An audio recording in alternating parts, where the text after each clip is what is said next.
Welcome back to ఆరోగ్యమే మహాభాగ్యం. ఇప్పుడు ఇక్కడ చూస్తున్నారు కదా, తాయిచీలో ఇంకా చాలా ఎక్సర్సైజెస్ తెలుసుకుంటున్నాం కదా. చూడండి ఎంత డిఫరెంట్గా చేస్తున్నారో. మీరు కూడా తప్పకుండా ట్రై చేయండి. ఇంకా మరిన్ని డిఫరెంట్ స్టంట్స్ చేయబోతున్నారు, చూసి నేర్చుకుందాం రండి. హాయ్ ఫ్రెండ్స్, మీకందరికీ షావోలిన్ టెంపుల్కి ఆహ్వానం. నేను గత 2 నెలలుగా మా Shaolin monk 36 Jan Shaolin monk Prabhakar Reddy గారి దగ్గర, ఆయన షియాన్లీ అని చైనీస్ నేను, ఆయన దగ్గర తాయిచీ నేర్చుకుంటున్నాము. నాకు తాయిచీ వల్ల కలిగిన అనుభవాలు ఏంటంటే, నేను గత 30 ఏళ్ళుగా నేను మెడిటేటరు.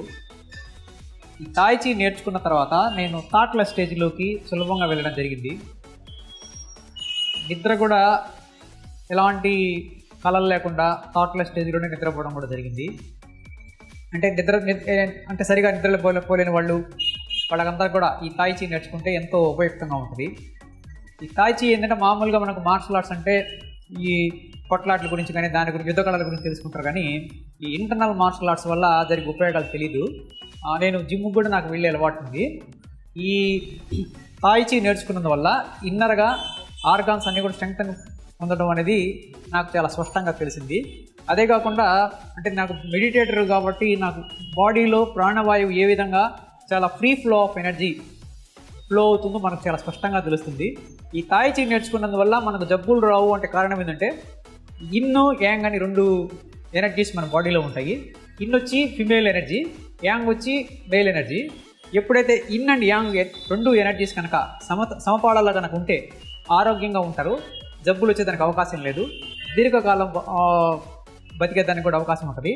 ఎప్పుడైతే ఇన్ అండ్ యాంగ్ మధ్యలో కనుక సమతుల్య దెబ్బతినిందంటే అది క్రానిక్ డిసీజ్గా వెళ్ళేదానికి కూడా అవకాశం ఉంటుంది.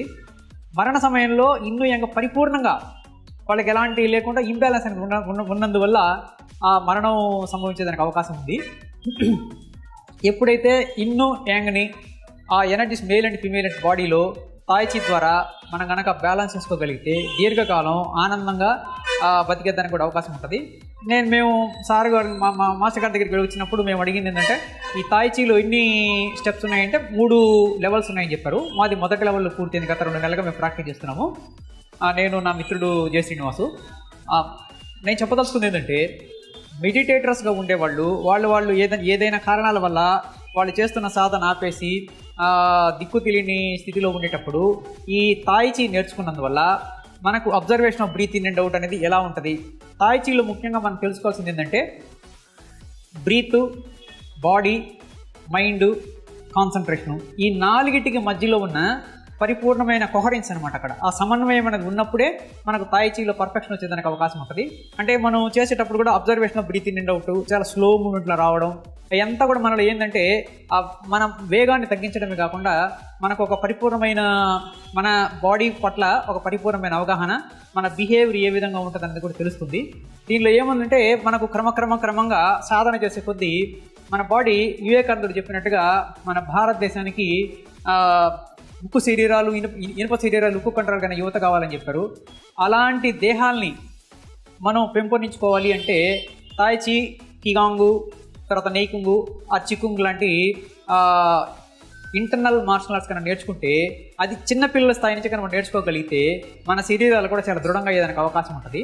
ఈ రోజుల్లో మన పిల్లలు కూడా అలిసిపోవడం, చిన్నపిల్లలకు కూడా కంటెద్దాలు రావడం, డయాబెటీస్ రావడం, తర్వాత కొన్ని దురలవాట్ల వల్ల కొన్ని మానసిక ఆందోళన రావడం, తర్వాత వాళ్ళల్లో ఒక విధమైన క్రౌర్యం అనేది పెరిగిపోవడం, హింసాత్మక ధోరణి పెరిగిపోవడం, ఇలాంటివన్నీ కూడా జరుగుతున్నాయి. అవన్నీ పోయి ఒక క్రమశిక్షణాయుతమైన జీవితం అనేది వాళ్ళకి లభ్యమవుతుంది అనేది చాలా స్పష్టంగా తెలుసుకున్నాను. నేను బీజేపీ సిటీ లీగల్ సెల్ కన్వీనర్గా కూడా ఉన్నాను. అతను అదే కాకుండా నేను నెల్లూరు భారత సెక్రటరీ లైబ్రరీగా కూడా నేను ఉన్నాను. అంటే నాకు వచ్చిన సమాచారాన్ని అనుసరించి, నాకు తెలిసిన సమాచారాన్ని అనుసరించి మనకు ప్రతి స్కూల్లో, ప్రతి కాలేజీలో కూడా బిడ్డలకి ఇంటర్నల్ మార్షల్ ఆర్ట్స్ మీద పరిపూర్ణమైన అవగాహన కలిగేలా కార్యక్రమం నిర్వహించాలి. దానికి మా master Shaolin monk Prabhakar Reddy గారు కూడా సహకరించడానికి సిద్ధపడుతున్నాడు. వారు కూడా కోరుకునేది ఏంటంటే, మనం బతికినంత వరకు కూడా ఆనందంగా బతకాలా, రోగరహితమైన జీవితం మనకు ఉండాలా, రోగాలు అనేది ఉండకూడదు, తర్వాత దీర్ఘకాలం ఆనందంగా బతకాలా. ఈ కాన్సెప్ట్ని బేస్ చేసుకొని కూడా భవిష్యత్తులో మంచి కార్యక్రమాలు చేపడతారని ఆశిస్తున్నాను. చూసారు కదండి, ఇప్పుడు వరకు మనం ఇక్కడ వరకు నేర్చుకోవడం జరిగింది. ఇక్కడ నుంచి స్టెప్ బై స్టెప్ ఎలా చేయాలి చూసారు కదా. ఇక్కడ నుంచి ఇలా ఓపెన్ చేసి నెక్స్ట్ ఇక్కడ క్లోజ్ చేయండి. లెగ్స్ రెండు క్లోజ్ చేసి లెఫ్ట్ క్లోజ్ చేసి ఇక్కడ హ్యాండ్స్ రెండు ఇక్కడ బెండ్ చేయాలన్నమాట. లెగ్స్ రెండు బెండ్ చేసి చూసారు కదా. నెక్స్ట్ మూమెంట్ డౌన్ చేస్తూ ఎస్ ఓపెన్ చేస్తాను. ఇక్కడ ఏంటంటే రైట్ హ్యాండ్ని ముందుకు ఓపెన్ చేస్తాను. అదేవిధంగా ఇప్పుడు నెక్స్ట్ లెఫ్ట్ హ్యాండ్ మూవ్ చేస్తూ లెఫ్ట్ లెగ్ మూవ్ చేస్తూ ఎస్ ఇలా మూవ్ చేసి లెఫ్ట్ లెగ్ చూసారు కదా. లెఫ్ట్ హ్యాండ్ ఇలా మూవ్ చేసి లెఫ్ట్ లెగ్తో పాటు లెఫ్ట్ హ్యాండ్ వేసి నెక్స్ట్ అక్కడి నుంచి పంచ్ రిలీజ్ చేస్తాను. పంచ్ని మెల్లగా రిలీజ్ చేసి అలాగా ఇన్సైడ్ చేసి చూసారు కదా ఇలా సైడ్కి అని ఎస్ లిఫ్ట్ చేయాలి. ఇక్కడ పుష్ చూసారు కదండి. మళ్ళీ ఒకసారి స్టెప్ చూద్దామండి. నెక్స్ట్ ఇక్కడ నుంచి వెళ్ళి మనం పుష్ చేసిన తర్వాత నెక్స్ట్ ఇక్కడ నుంచి వెళ్ళి హ్యాండ్స్ రెండు ఓపెన్ చేసి నెక్స్ట్ ఇక్కడ లెగ్ క్లోజ్ చేసి చూసారు కదండి. ఇక్కడ ఓపెన్లో అనమాట. ఓపెన్లో క్లోజ్ చేసి ఇక్కడ నుంచి ఏం చేయాలంటే రైట్ లెగ్ని మనం లిఫ్ట్ చేసి వేసి ఇక్కడ మనం రైట్ హ్యాండ్ ఓపెన్ చేయాలి. అంటే రైట్ లెగ్ లిఫ్ట్ చేసి ఇక్కడ రైట్ హ్యాండ్ ఓపెన్ చేసి నెక్స్ట్ అదేవిధంగా లెఫ్ట్ హ్యాండ్ వేస్తూ వెనక్కి లెఫ్ట్ హ్యాండ్ వేస్తూ లెఫ్ట్ లెగ్ వేయాలన్నమాట. లెఫ్ట్ లెగ్ ముందుకు వేసి పుష్ చేసి ఇక్కడ నుంచి ఇక్కడ ఏంటంటే రైట్ హ్యాండ్ బ్యాక్ ఉంటుంది అనమాట. ఇక్కడ మనం ఓపెన్ చూసారు కదా ఓపెన్ ఉన్న హ్యాండ్ అదేవిధంగా రైట్ హ్యాండ్ ఫిస్ట్ ఇలా ముందుకు చేసి టర్న్ చేసి ఇలా మూవింగ్ చూసారా. లెగ్ కూడా లిఫ్ట్ చేయడం ఇంపార్టెంట్. వెనక్కి అంటూ పుషింగ్ చేస్తాం అనమాట. చూసాం కదండి. ఇక్కడ పుషింగ్ చేసి నెక్స్ట్ కౌంట్ ఏంటంటే ఇలాగా ముందుకి ఇలా మూవ్ అయ్యి ఏం చేయాలంటే ఇక్కడ రైట్ లెగ్ కొంచెం 1 స్టెప్ బ్యాక్ వేసుకొని ఈ హ్యాండ్ ఇలా మూవ్ చేసి చూసారు కదా ఇలా సైడ్కి అంటూ అప్ చేయాలన్నమాట. మెల్లగా అప్ చేయాలి. ఇక్కడ కొంచెం లెగ్స్ కొంచెం దగ్గర పెట్టాలి. అప్ చేసి నెక్స్ట్ అదేవిధంగా డౌన్ చేయాలి. డౌన్ చేసి లెఫ్ట్ లెగ్ క్లోజ్ చేయాలి. లెఫ్ట్ లెగ్ క్లోజ్ చేసి నెక్స్ట్ మనం స్టార్టింగ్ పొజిషన్కి వచ్చేసి హౌస్ చూసాం కదండి. ఇప్పుడు మనం ఏంటంటే లాస్ట్ ఎండింగ్ అయిపోయిందండి. Last ending stage. అదేవిధంగా మనం ఈరోజు చేసిన ఎపిసోడ్ 27 నుంచి ఒకసారి కంటిన్యూషన్ చేద్దాం. 27 నుంచి చేద్దాం సార్. 27 నుంచి డౌన్ చేసి ఎస్ గో 28 మెల్లగా చూసారు కదా ఈ విధంగా అనమాట. ఎస్ నెక్స్ట్ 29 30 31 బ్యాలెన్స్ చేయాలి అక్కడ 32 33 అదేవిధంగా బ్యాక్ టర్న్ అవుతూ 33 డౌన్ చేస్తూ 34 35 ఎస్ ఇక్కడ డౌన్ చేస్తూ అవునండి డౌన్ చేయండి. డౌన్ చేస్తూ లెఫ్ట్ లెగ్ వేయండి. లెఫ్ట్ లెగ్ వేస్తూ పుష్ చేయాలి. లెఫ్ట్ హ్యాండ్తో పుష్ చేస్తూ ఎస్ నెక్స్ట్ అదేవిధంగా ఇప్పుడు బ్యాక్ ఉన్న రైట్ లెగ్ లిఫ్ట్ చేసి రైట్ హ్యాండ్ పైకి ఉండాలన్నమాట. రైట్ హ్యాండ్ పైకి అప్ చేసి అదేవిధంగా ఇప్పుడు ఏంటంటే ఈ సైడ్కి ఆ సైడ్ చేసిన విధంగానే ఇక్కడ లెఫ్ట్ హ్యాండ్ పైకి ఎత్తి రైట్ హ్యాండ్ ఓపెన్ చేసి డౌన్ చేస్తూ అనమాట. రైట్ హ్యాండ్ డౌన్ చేస్తూ ముందుకించి వెళ్ళి ఇలా పుష్ చేస్తాం. ఏమండి ఓపెన్ చేయాలి ముందుకి. నెక్స్ట్ అదేవిధంగా ఇప్పుడు లెఫ్ట్ లెగ్ లిఫ్ట్ చేస్తూ లెఫ్ట్ హ్యాండ్ అప్ చేయాలన్నమాట. లెఫ్ట్ హ్యాండ్ అప్ చేసి అదేవిధంగా ఏంటంటే ఇప్పుడు లెఫ్ట్ లెగ్ డౌన్ చేస్తూ నెక్స్ట్గా ఉంటుంది. లెఫ్ట్ లెగ్ డౌన్ చేస్తూ హ్యాండ్స్ రెండు మూవ్ చేస్తూ ఎస్ ఇప్పుడు రైట్ లెగ్ ముందుకేసి ఇక్కడ రైట్ హ్యాండ్ అప్ ఉండాలి. లెఫ్ట్ హ్యాండ్ డౌన్ చేయాలి. నెక్స్ట్ కంటిన్యూస్లీ నెక్స్ట్ అదేవిధంగా క్లోజ్ చేస్తూ నెక్స్ట్ అదేవిధంగా లెఫ్ట్ లెగ్ మన లెఫ్ట్ సైడ్కి వేసి ఎస్ లెఫ్ట్ సైడ్కి వేయాలండి. లెఫ్ట్ సైడ్కి వేసి పుష్ చేయాలి.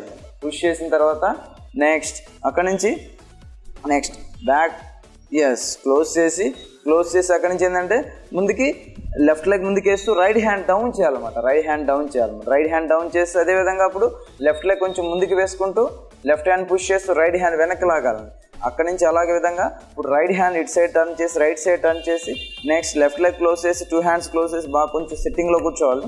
సిట్టింగ్లో కూర్చొని అదేవిధంగా అప్పుడు నెక్స్ట్ హ్యాండ్ చూసారు కదా రైట్ హ్యాండ్ కొంచెం రైట్ సైడ్ మనం ఓపెన్ చేసి ఎస్ రైట్ సైడ్ ఓపెన్ చేసి నెక్స్ట్ అదేవిధంగా మనం లెఫ్ట్ హ్యాండ్ వేస్తూ రైట్ లెగ్ కూడా లెఫ్ట్ లెగ్ ముందుకు వేసి అక్కడే ఆగి అక్కడి నుంచి ఏం చేయాలంటే రైట్ హ్యాండ్ పంచ్ అనమాట. పంచిని మెల్లగా బ్రీత్ అవుట్ పార్ట్ ఏంటంటే ఇక్కడ మెల్లగా ముందుకు ఏం చేయాలంటే అలా ఓపెన్ చేయాలన్నమాట. అలాగా ముందుకి ఓపెన్ చేయాలి. ముందుకి ఓపెన్ చేస్తూ పుష్ చూసారు కదా అలా పుష్ చేసి నెక్స్ట్ ఏం చేయాలంటే అక్కడి నుంచి రైట్ సైడ్కి అలా మూవ్ అవుతూ హ్యాండ్స్ రెండు అలా రైట్ సైడ్ కొంచెం మూవ్ చేసి అదేవిధంగా ఇప్పుడు రైట్ లెగ్ కొంచెం బ్యాక్ వేసి రైట్ లెగ్ బ్యాక్ వేసి అప్ చేసి టర్న్ చేయండి, రైట్ హ్యాండ్ టర్న్ చేయండి తిప్పి తర్వాత సైడ్కి అంటూ అదేవిధంగా పైకని చూసారు కదా అలా అప్ చేయాలన్నమాట, పైకని అప్ చేయాలి ఈ విధంగా చూసారు కదా. ఎస్, ఎక్కడి నుంచి చూసారు కదండి. నెక్స్ట్ ఇక్కడ పంచింగ్ చేద్దామండి, చూసారు కదా ఇలా పంచ్ చూసారు కదండి, ఇలా పంచ్ చేసి ఇలా చూసారా క్లోజ్ చేసి ఇలా హ్యాండ్స్ రెండు చూసారు కదా ఇలా మెల్లగా మూవ్ చేయాలి. మూవ్ చేసి ఇక్కడ హ్యాండ్స్ నుండి ఎలా మూవ్ చేయాలంటే ఇలా మూవ్ చేసి ఇక్కడ లెఫ్ట్ హ్యాండ్ ఇక్కడ అయిపోవాలి, రైట్ హ్యాండ్ మటుకు అక్కడ వెళ్ళి నెక్స్ట్ ఇక్కడ రైట్ లెగ్ ఒక్క స్టెప్ బ్యాక్ వేసుకొని హ్యాండ్స్ నుండి ఇలా అని చూసారా ఇలా అంటూ అప్ చేసి తర్వాత హ్యాండ్ అలాగే డౌన్ చేసి లెఫ్ట్ లెగ్ క్లోజ్ చేస్తూ హ్యాండ్స్ ఫస్ట్ మళ్ళీ మొదటి స్టాండ్కి వచ్చేసాను. హౌస్ చూసారు కదండి, లెఫ్ట్ లెగ్ చూసాం కదండి మనం గత ఎపిసోడ్లో. అదేవిధంగా ఈ ఎపిసోడ్లో మొత్తం ఈ ఫామ్ని అంటే తాయిచీ ఫామ్ని మనం మొత్తం ఫినిష్ చేయడం జరిగింది అనమాట. దీనిలో ఏంటంటే ఇది స్టెప్ బై స్టెప్ అనమాట. ఈ తాయిచీ ఫామ్ని ఏంటంటే ఒక్కొక్క స్టెప్ మీరు ప్రాక్టీస్ చేస్తారనే ఉద్దేశంతో మేము చాలా మెల్లగా చేయడం జరిగింది అనమాట. ఒక్కో స్టెప్ 2 సార్లు 3 సార్లు కూడా చేయడం జరిగింది. ఇది మీరు గాన దీంతో ఎటువంటి ఆడవారు మగవాళ్ళు ఎవరైనా చేయొచ్చండి. ఇది ఎవరు మేమే చేయాలి వాళ్ళే చేయకూడదు అని రూల్ ఏం లేదన్నమాట. ఎందుకంటే ఇది మనకి హెల్త్ పరంగా ఎన్నో ఉపయోగాలు ఉన్నాయి కాబట్టి ఈ తాయిచీ అనేది చాలా ఉపయోగపడుతుంది మనకి. కాబట్టి ఎవరైనా ప్రాక్టీస్ చేయొచ్చు. వాళ్ళ దైనందిక జీవితంలో ఏంటంటే ఈ తాయిచీని ఒక కొద్దిగా ప్రాక్టీస్ చేయడం జరిగితే ఇలాంటి ఫామ్స్ ఇలాంటి కంటిన్యూషన్ మూమెంట్స్ చూసే కదండి. ఈ స్టెప్స్ ఏంటంటే చాలా ఇంపార్టెంట్ స్టెప్ అనమాట. దీని ఏంటంటే ఇప్పుడు 2500 సంవత్సరాల క్రితమే ఈ తాయిచీ అనేది పుట్టడం జరిగింది అనమాట. అప్పటి నుంచి ఏంటంటే ఈ తాయిచీ ఏంటంటే బాగా ప్రాక్టీస్ చేసి బాగా డెవలప్ చేసుకున్నాం. ప్రపంచవ్యాప్తంగా తాయిచీ అంటే చాలా ఫేమస్గా ఉందన్నమాట. ఇంకోటి ఏంటంటే ఈ తాయిచీ చేసేటప్పుడు ఏంటంటే కొంచెం డ్రెస్సెస్ కొంచెం లూజ్గా ఇలాంటి టీషర్టు ఇలాంటి లోయర్స్ అదేవిధంగా ఇలాంటి డ్రెస్సెస్ ఇలాగా వేసుకొని చేస్తే వాళ్ళు ఏంటంటే ఎటువంటి మనసు ఏంటంటే వాళ్ళు వేరే వెళ్ళకుండా టైట్గా అంటే పట్టేసుకోవడం ఇలాంటి జరగకుండా ఉంటుంది అనమాట. ఇంకోటి ఏంటంటే మెయిన్గా స్ట్రెస్ గురవుతున్నాం చాలామంది ఇలాంటి తాయిచీ చేయడం వల్ల. సార్ చెప్పినట్టుగా స్ట్రెస్ అనేది కూడా మనం తగ్గుతుంది అనమాట. స్ట్రెస్ అనేది కూడా ఏంటంటే తగ్గుతుంది అనమాట, కాన్సన్ట్రేషన్ పెరుగుతుంది. రకరకాలుగా ఈ మూమెంట్స్ వల్ల ఏం జరుగుతుందంటే వాళ్ళకి ఇన్నర్ పరంగా అదే అవుటర్ పరంగా వాళ్ళ మైండ్ బాడీ అని చాలా ఉపయోగాలు జరుగుతుంది. చూసా కదా ఆక్యుప్రెషర్ పాయింట్స్ మీద కూడా పెట్టడం జరుగుతుంది. కాబట్టి ఎన్నో ఉపయోగాలు ఉన్నాయి అనమాట. దీనివల్ల చాలా ఉపయోగాలు మనం చేసుకోగలుగుతాం. ఓకే ఫ్రెండ్స్, చూశారు కదా ఈరోజు మన ఆరోగ్యం మహాభాగ్యంలో తాయిచీలోని ఎక్సర్సైజెస్ అండ్ మూవ్స్ని తెలుసుకున్నారు కదా, ఎలా చేయాలో నేర్చుకుంటున్నారు కదా.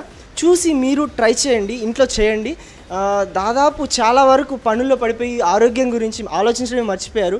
నేనైతే నా ఆరోగ్యం కోసం నేను రోజు వాకింగ్ చేస్తాను అండ్ జిమ్ కూడా చేస్తున్నాను. సో మీరేం చేస్తున్నారు ఒక్కసారి ఆలోచించండి. ఇంట్లో ఉన్నవారు, ముఖ్యంగా ఇంట్లో ఉన్నవారు ఇలాంటివి ట్రై చేయడం వల్ల మీకు సైడ్ ఎఫెక్ట్స్ ఏది ఉండదు ఈ తాయిచీ వల్ల అని మాస్టర్ గారు చెప్తూనే ఉన్నారు. సో మీరు తప్పకుండా ట్రై చేయండి. డయాబెటీస్ ఉన్న వాళ్ళు కూడా ట్రై చేయండి. ఇదే విధంగా మరిన్ని విశేషాలతో మరొక ఎపిసోడ్లో మళ్ళీ కలుద్దాం. అంతవరకు కెమెరామ్యాన్ సునీల్తో మీ మనోజ్. బాయ్.